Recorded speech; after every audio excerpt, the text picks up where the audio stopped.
Next question is from Danny Burdick. How does poor gut health affect the metabolism and your ability to efficiently lose body fat? Okay, so I'm going to change the question just so that the answer becomes more obvious, but then we'll get more specific to this particular question. So the question now is, how does poor health affect metabolism and your ability to lose body fat, right? If you're unhealthy, your body isn't going to adapt as well to anything. It's going to want to hold on to body fat because body fat is an insurance policy, right? If you have stored body fat on your body, that is just in case something goes wrong, just in case you don't have enough food, just in case you get sick, right? You've got all this stored energy. By the way, our body does store glycogen in our liver and some in our muscles, but even lean, ripped athletes have far more energy stored as body fat than they do as glycogen. So it's this wonderful insurance policy.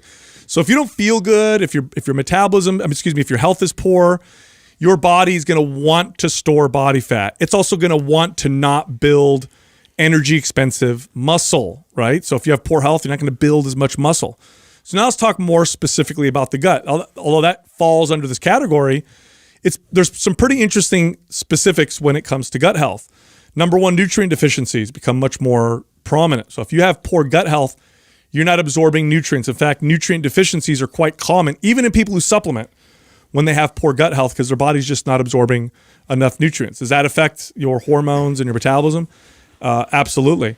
Poor gut health also strongly contributes to overall systemic inflammation. So if you're going to work out and get inflamed and have to heal from that, well, now you're even more inflamed, and it's going to take you even longer to recover.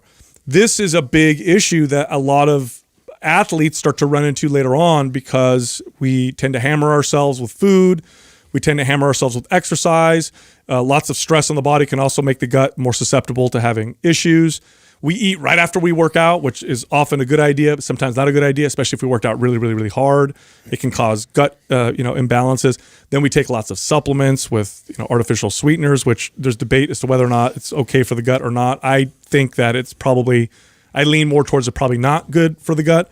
And so then you see all these athletes who've been working out for a long time and they find in their 30s, can't digest food like they used to. All of a sudden, foods that they used to eat now they can't eat anymore.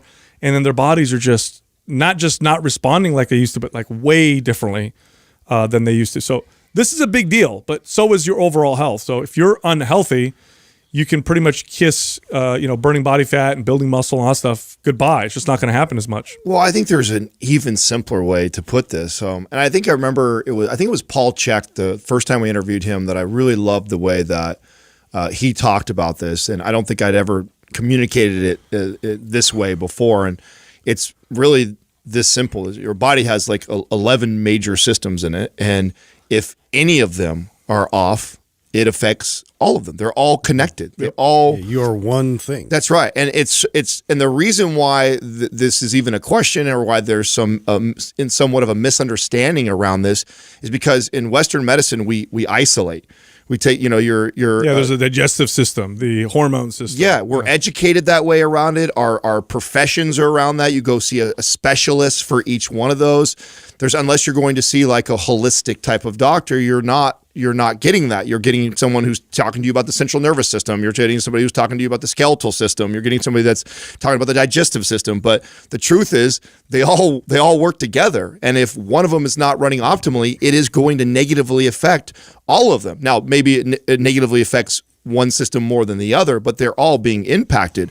And your body has to prioritize to try and get that running optimal, which if it's prioritizing any of its energy and resources to try and fix that area that's not doing well, the gut in this situation, then it's not going to be able to put as much resources to other systems. It's like looking at a car. Simple. It's like looking at a car and saying, which one of these affects the car's ability to drive? The pistons, right? The exhaust system, the fuel injection, or the tires, all of them. If any of one of those are off, or which one affects the speed of the car? Yeah, right? They're all going to affect the car, so they're all going to have an issue. So if you have poor health anywhere, then it's going to make everything much more challenging. Well, I do think, though, too, this is one of those overlooked areas. And now it's just starting to get light because of like new science, and, we're getting more information in terms of like, how to better address like gut health, especially in athletics, like in what we're consuming and like how that really affects the overall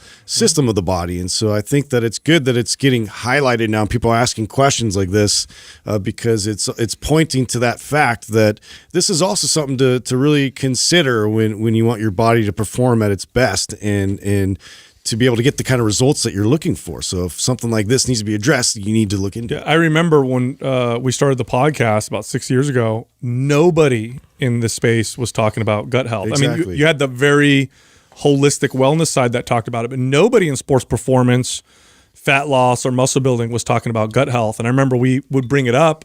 We were kind of the first people in the space to really talk about it quite a bit. And I remember all the messages I was getting from people who were like, "Oh crap, this is Dude, what." it was mind blowing to me. Yeah. Even like I was never exposed to that information.